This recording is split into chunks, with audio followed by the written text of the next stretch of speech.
Let's see what Dufeck Manufacturing from Denmark, Wisconsin has sent us. I ordered 3 boxes that should nest inside each other for less expensive shipping. Dufeck is the company that Ingrid Williams, number 12, with me. Dufeck is the company that makes boxes for lots of things, for food. Think of Wisconsin, for cheese, for meats, and they make big bent corner boxes that I decorated a lot of.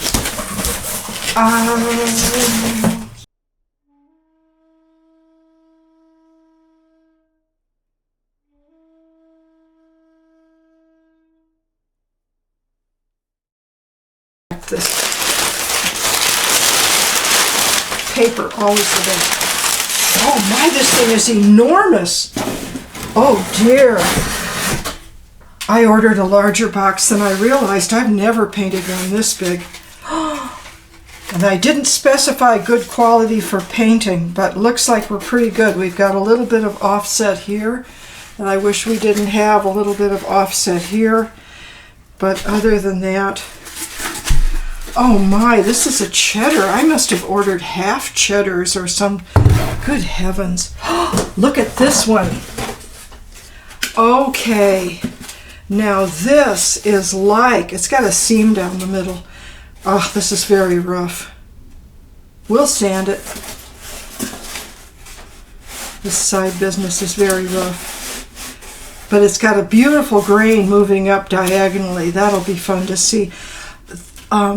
This is like the really fine yellow cedar boxes. But it's not such an expensive box, so a person can be a little more at their ease. I mean, look, we have staples around here. Yes, we're going to want to paint to diminish the effect of those staples, but we don't have to be Michelangelo in order to viger le brun. Let's use a gal. We don't have to be quite so good. This is a fine little one. I've sanded this out briefly with 220 to see what we've got. We have a nice edge here. We're going to want to distinguish between the edge and the face, and we've got a good clean line. There's a bit of a spot here. I had 2 little scratches that came right out, but this looks to me like the ocean, beautiful clouds up here. It suggests a landscape. I think we'll have a lot of luck with this. Inside, I gave it a quick sand around the edge here. This is quite rough. I think I'm going to leave it. The problem is that we can't really sand finer until we have stabilized the surface, and we'll do that with probably a water-based varnish. It's going to be an interesting run to the paint store to see what we use. The water base is the thing these days, but it is still full of desperate chemicals. We're lucky to have it. This one, even finer. Let's take some sandpaper to this one too. I wonder why they put that, tempting to take that out, but they put it in there for a reason.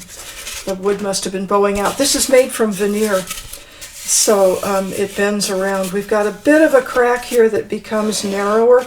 I'm probably not going to try to fill that, but I may eat those words.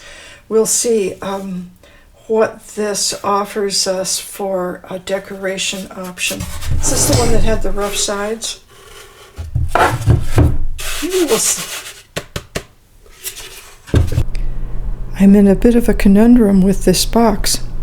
I've removed the blue tape and found that I have a little bit of bleeding that needs to be sanded off. There's an area in the front here that I added to give myself more foreground. It's not quite as believable as everything else. Also a little bit of bleeding over here. On this edge, I'll take some sandpaper to it. The box looked a great deal better with the blue tape on it. I think a blue edge might be lovely here, because keep in mind, we have rather crude staples here. Come into focus, please. They won't do it. Oh, We have rather crude staples here and an extremely refined decoration. The thing is even worse on the bottom. This last brush stroke that established a high plane was so successful that the bottom of the box is very believable. The anomalies in the wood are now delightful, especially this suggestion of a sunrise over heavenly mountains or distant clouds, whatever we have. In the meantime, we have a box with staples on it. So, A, we need to look for better boxes if we're going to do this style, and B, what's going to go on this box? I had an inspiration.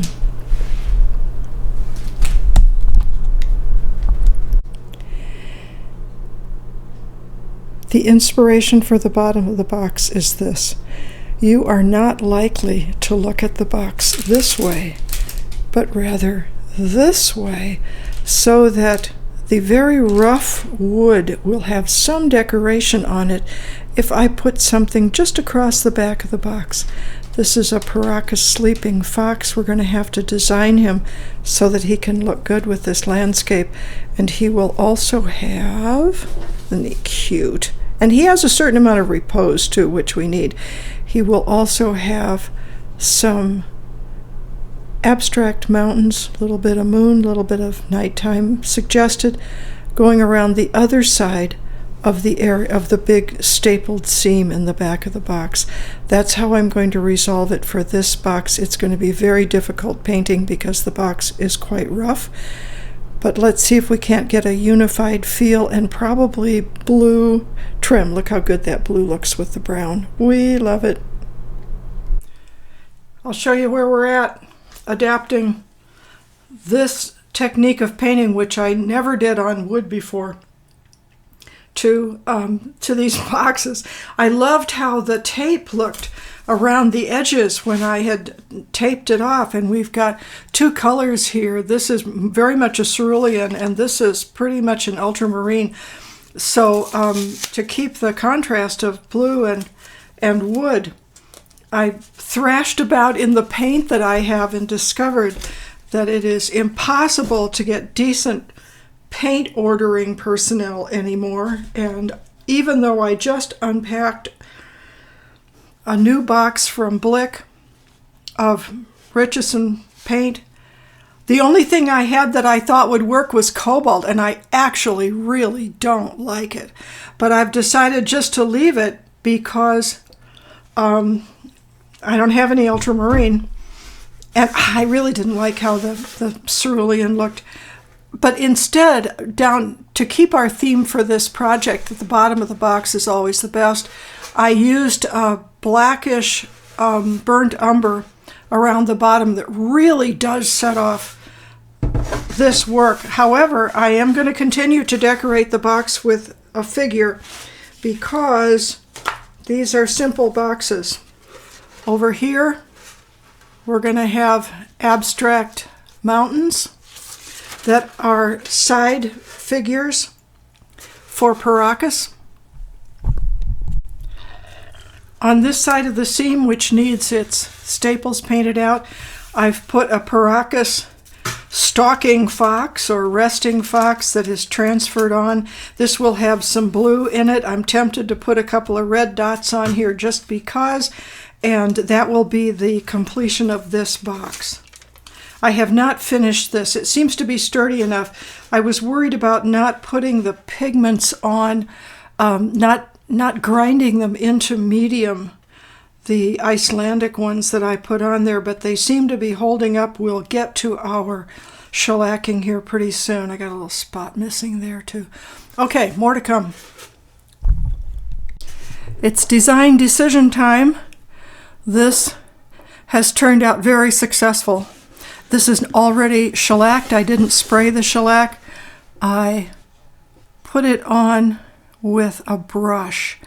And this dude produced, is he going to show? Produced a troll here in the corner. but not so visible unless you're looking for it. I just feel that it elevated the surface here on the bottom of this box. I want to keep doing this style.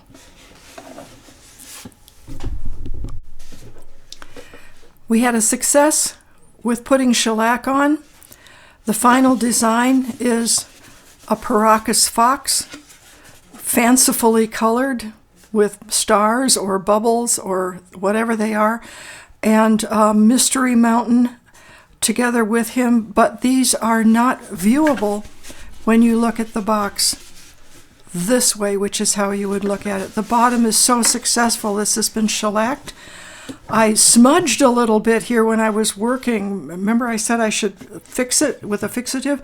I fixed it by putting a lake in, and the bottom has been elevated as wood so greatly by this that I've decided to see if we can't move forward with this style, perhaps in a slightly different color, on a different box.